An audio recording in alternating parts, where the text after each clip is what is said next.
Hello and welcome. Today in this video I would like to consider the number of dimensions there are in the universe in order to describe that God is unknowable. We will see that adding a dimension when trying to describe a being in terms of information gain increases the information about that being exponentially. We'll also see that God is most likely an 11th or higher dimensional being. Trying to describe a being of this dimension is utterly ridiculous. I'd also like to talk about the idea that groups and people throughout history, and up to and including today, have claimed to know God. These groups have also brought about a great amount of suffering and war and violence and death and destruction onto this planet. I would have to conclude that claiming to know God, in fact, brings you away from God and brings great suffering onto this realm. Paradoxically, if you would like to know God and become closer to God, the way to do that is to understand that God is unknowable. So the current number of dimensions there are in the universe differs. There are certainly arguments about that. The exact number is not going to matter for our argument. But what is going to matter is the understanding that in order to create in a lower dimension, you must exist in a higher dimension.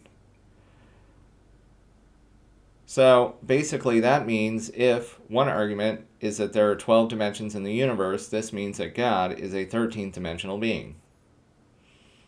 Low estimates for number of dimensions that there are in the universe would be 10. That means God would be an 11th dimensional being. I would argue that even if there were as little as only 5 dimensions in the universe, putting God at a 6th-dimensional being, even at that, God is completely unknowable. So how do we get there? How do we get this understanding in looking at the number of dimensions there are to get an idea on what God is? Well, what we're going to do is start at 1 dimension and move our way to 4 dimensions. Why 4? Well, we currently exist in 4 dimensions, that of space-time. So we're going to analyze what we know, and then we're going to make some theoretical projections on what higher dimensions could look like. So we'll start with the easiest one, also the most useless. It's very hard to describe because there's so little going on, is what I mean by useless. It's just a number line, right? You can think of an x-axis number line. What can you get with 1 dimension? Honestly, well, a series of lines or dots. There's really not much you can describe in 1 dimension. For example, if you were to reduce yourself from a 4-dimensional being to a 1-dimensional being, how would you be described? As a series of lines and dots. Does this describe you? No? I would hope you would say no. If you would say yes, I'd like to hear your argument. But when we move to 2 dimensions, what do we get? We get a plane or an XY axis. You could think of a very small slice of the universe, if you like. I think something that is a little more close to home that most people should be able to understand as a 2-dimensional being is your shadow. Okay, now taking into account that the angle of the sun and it distorts your body, but let's say you had the perfect angle of the sun that really captured the size and everything of your body, that would be you as a 2-dimensional being.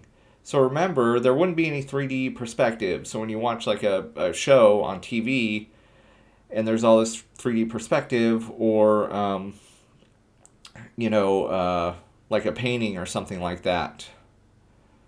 So we can't have that because, a true 2-dimensional being is really not going to understand higher dimensions nor exist in higher dimensions. We're just talking about what is a 2-dimensional being. Well, it's definitely your shadow at a point in time. So if you're reduced from a 4-dimensional being to a 2-dimensional being, does that describe you? How much does your shadow at an instant in time describe you as an individual? Well, not very much. Almost none. I mean, you would get general height or width, and that's it, right? And remember, it's also at a point in time. What if it got baby you, or old you, or middle-aged you? I would hope, we would all agree that, we're more than just an instant in time. The culmination of our entire lives makes up who, we are and who we were and who we're going to be. So now let's go ahead and add a third dimension. What do we get? Well, you would get you, but again, at a single instant in time. So pick one time in your life which describes you. Is it baby you, middle-aged you, old you? You only get one. So does this, even going from 4 dimensions to 3 dimensions, you've just lost 1 dimension, that's it. And the amount of information loss that we suffer in order to understand ourselves is so great that even lowering ourselves by 1 dimension is very hard to describe ourselves, right? And then when we go to 3 dimensions to 4 dimensions, obviously, we have everything you see before you now. But the idea is pretty straightforward, that we are, 4-dimensional beings, and we would have to lower ourselves, in order to, go speak to these lower dimensional beings. So if God is, for example, a 13th dimensional being, God would be going down several dimensions to lower themselves to a 4th dimension, in order to come and speak to us. And so, of course, my argument is the information loss is so great that God is completely unknowable. The argument is going to be that as we add a dimension, that the information gain that we get, in fact, increases exponentially. As we can see, moving from 1 dimension of a line to 2 dimensions to a plane, 3 dimensions, the entire universe, 4 dimensions, the entire universe, throughout all time. Now, a reasonable person is going to conclude that this trend is going to continue. We don't have any evidence to the contrary, so that's the best we have to go off of. That means that as we add more and more dimensions, each dimension we add, we're going to get an exponential amount of information gain. So, if we assume that, for example, that God is a 6-dimensional being, and we try to even understand what a 6-dimensional being is, well, we look at, what are we? 4-dimensional beings. What if we reduce ourselves to lower dimensions? Well, we're our shadow at an instant in time. The amount of information loss that are suffered is so great that this couldn't possibly describe us at all. Okay, so we would naturally assume that same amount of information loss is happening between 4 and 6 dimensions, but that's not really correct, because the amount of information gain when we add a dimension, and we go 1 dimension higher, is exponential. So you probably think of the amount of information gain as we add a single dimension actually doubles every time. That is certainly an exponential curve. So even if God exists at 6 dimensions, we obviously cannot know God in any way, shape, or form in terms of information about God, in terms of any information about a higher dimensional being. So even if God walked the earth as a person, right, it would not be appropriate to think of God in that form. Meaning what? We've reduced the amount of information there is about God so much, and we've lost so much, that we can't possibly make any strong conclusions. Okay? So of course, what does this mean? You might say, well, what do I do? Just throw my hands up and give up and say I know nothing about God?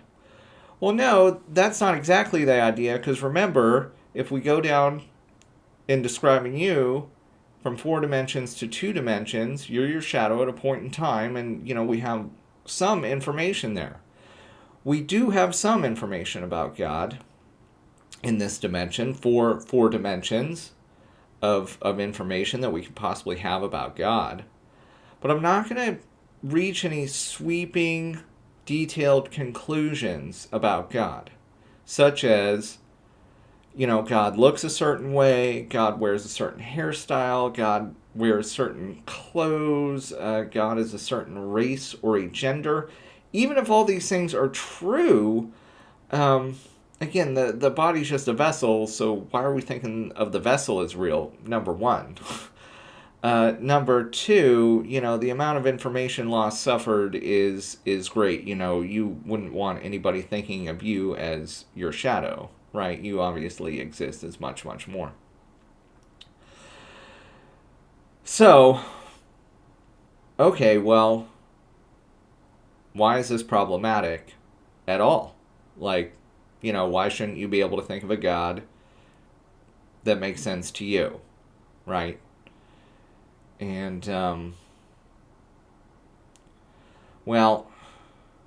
throughout history, groups of people have claimed to know God.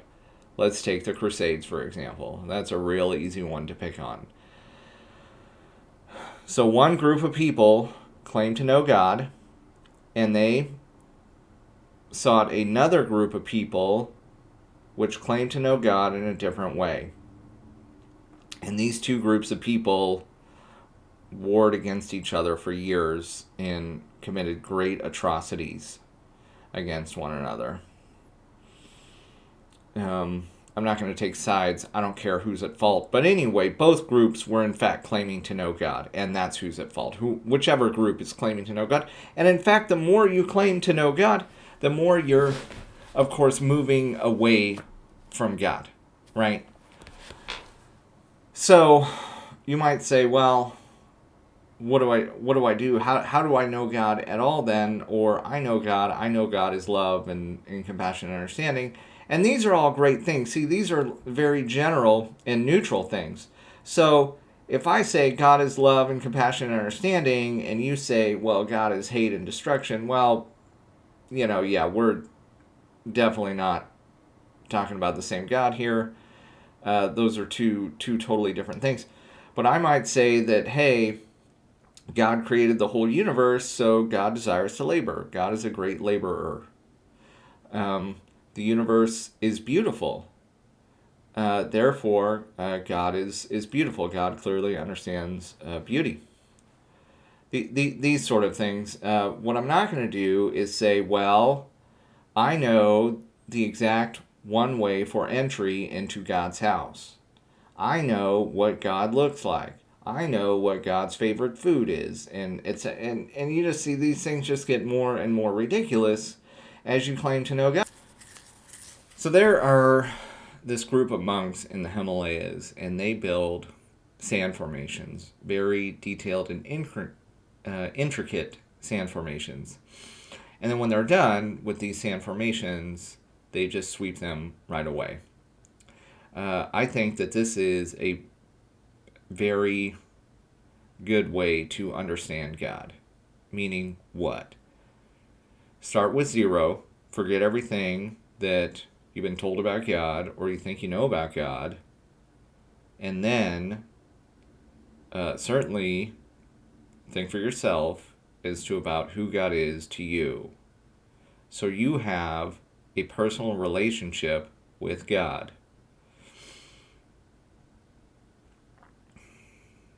And how God speaks to you directly.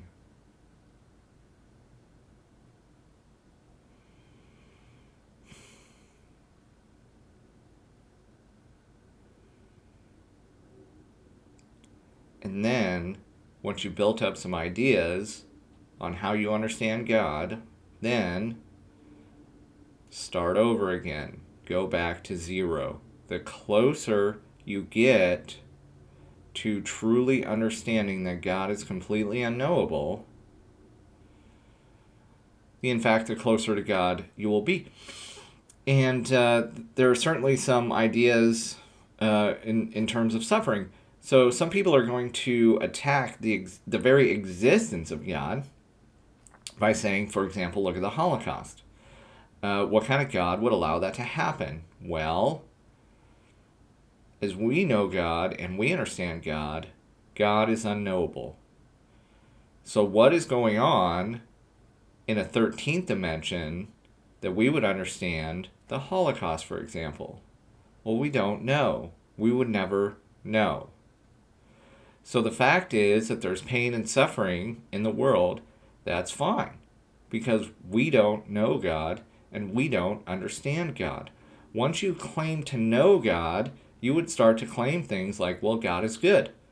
Well, then even that is problematic. Why? Well, if God is good, then why does God allow bad things to happen to good people? Or why does God allow so much pain and misery and suffering in the world? See, even just this most basic claiming of knowing God is already moving away from God and inviting doubt and, in fact, hatred of God for allowing these things to happen, which could very well lead to destruction.